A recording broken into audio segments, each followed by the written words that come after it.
The motion of no confidence was the main point of discussion at today's Sri Lanka Freedom Party media briefing.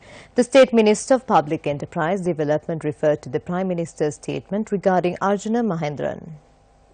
The Prime Minister responsibly stated in Parliament the Governor of the Central Bank had not committed any wrong.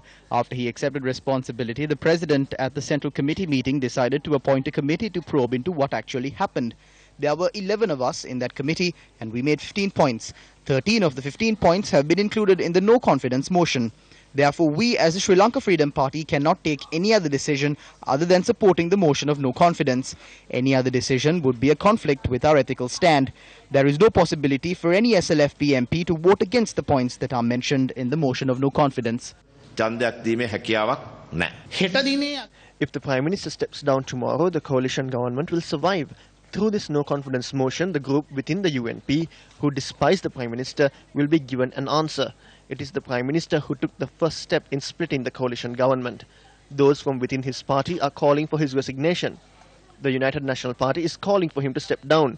We as members in the coalition government call for his resignation. The people call for his resignation.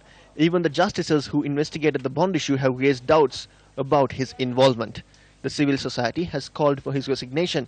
Even the Mahasangha have called for his resignation. Despite all that, he maintains the attitude of remaining in the position no matter what happens. So with that attitude, it is the Prime Minister who is destroying the coalition government. The Prime Minister has time over the weekend to reach a decision and take steps to protect the coalition government. It was published on the Lanka website that the President met with the Prime Minister last night at a certain place and unanimously decided on the motion of no confidence. That is completely false. We have understood we cannot go on together anymore. If one wants to protect the coalition government, a decision must be made on behalf of the people and the country.